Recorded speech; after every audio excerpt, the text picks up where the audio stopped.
Question is why? Why is probably the defining ability of any creature in the world. I want you to think about something with me for a second.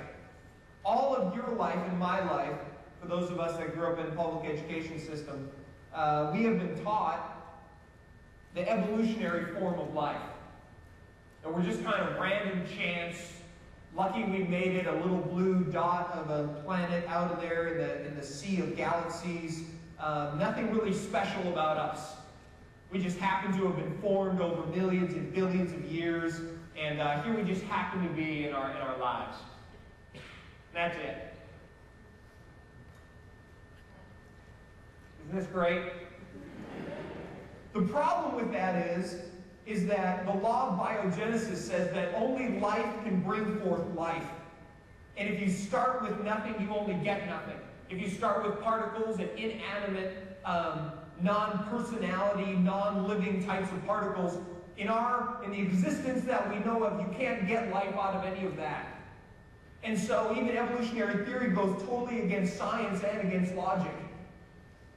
And the question that we have today is why? And the reason I bring up that is because humans, of all the living creatures, are the only ones that go, why? Why? I was watching one of my favorite things. I got a high-definition television. And praise the Lord for high-definition television. I just want to tell you, I can't tell you how we used to have, my wife and I, we grew up, when we were first married, we were, as we were growing up in our marriage, we just ate top ramen every day, and, ham sandwiches and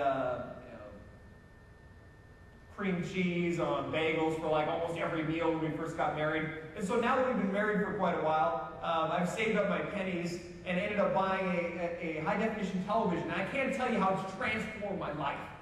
As I sit in front of this, big high-definition television, and I'm watching, all these programs. I love sports, and one of the main reasons I got it was the Discovery Channel.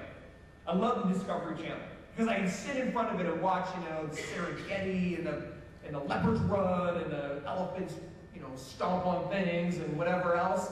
And I was sitting down the other day and I was watching a program on it was an African safari, and I was watching all of these animals and talk about animals that go against evolutionary theory, which is zebras. They're running out there like white and black in the middle of the desert, basically. And they should have been gone extinct a long time ago. They have no hiding mechanism. They have nothing. They're just out there going, "Hey, look, I'm a snack." That's where God has set them. And I was thinking, I thought it was so interesting that as I'm watching all these animals and all the wildlife just interacting with one another, and these guys driving around these Range Rovers, taking pictures of them and all this other stuff. And I remember the commentator saying the beauty of it, just the beauty of the plain in Africa and all these animals. And as I'm watching it, high definition, your mouth drops open. This is just gorgeous. And it was funny to me how all the animals, they're just doing their life, right? Everybody's just trying to stay away from the lion, or trying to stay away from the alligators, or I guess alligators aren't there, but they're trying to stay away from the elephants. Everything that's their predator, that's all they're worried about. It's just their instinct to stay alive. But here are these humans running around in these tin cans with wheels, going, "Look at the beauty." And it's the same thing. When we are living our lives, the most incredible question we could ask is why? Why are we here? What in the world are we doing? Why am I living my life at all? It is the question that drives philosophers insane. Because if you don't have God as a starting point, you have no reason to live. It is the reason geniuses kill themselves, drink themselves to death. It is the reason people twice as smart as anybody in this room can't live their lives. Because they can't figure out what in the world they're here for. And through all the highs and lows of life, the low times, the high times, whether you have money, whether you don't have money, whatever your situation in life happens to be, you cannot figure out why you are here and what your purpose is, because money ultimately doesn't bring the fulfillment over the long term of the low times in your life. Nothing does. It drives people insane. But luckily, God, who has built us, has something to say about it. There's probably nothing worse than being on a dysfunctional team or being in a dysfunctional family. Those of you that grew up in a dysfunctional family, it's like nobody really knows what their role is. Nobody knows what they're supposed to be doing, and you can't quite figure out like how you fit in. Those of you that have worked in really dysfunctional places, anybody have a dysfunctional place at work? Okay, go. Everybody's like, my boss is here, so I'm not going to. The reality is that when you go to work, you're like, man, this is just dysfunctional. Nobody even knows what they're doing. And God, through His Word, has provided the answer to the why and the how. Why are you here this morning? What is your purpose in life? I can't fill in all of your little details, but I can fill in the big ones. And that will give you clarity to find out the small things in life. Number one, if you have your outline this morning, number one, what is your role in the divine cosmic drama, as I like to say? What is your role? What is your purpose here?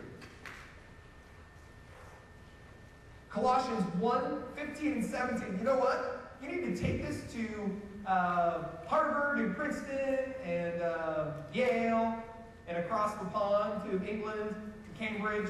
And you need to ask all the professors of philosophy and sociology and anthropology, and you need to bring them to Colossians chapter 1.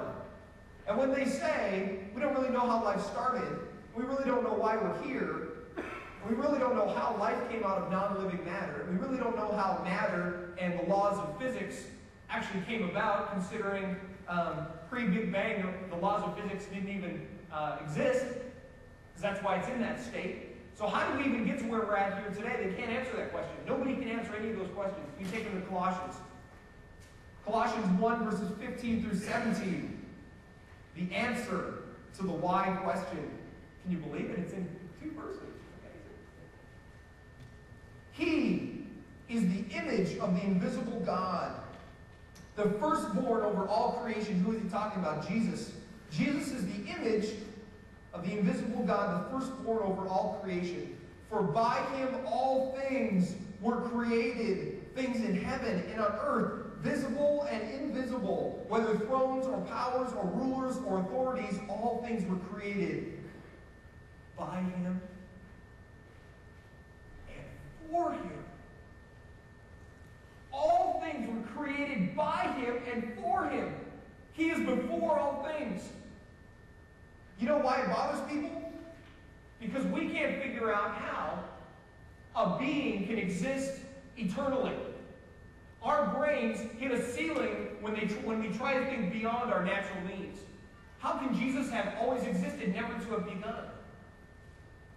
But that is exactly logically the kind of being that needs to exist to get us to where we're at here.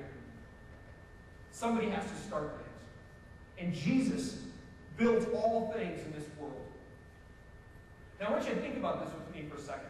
Don't tap out. Look what it says right here. For by Him, God is a personal being.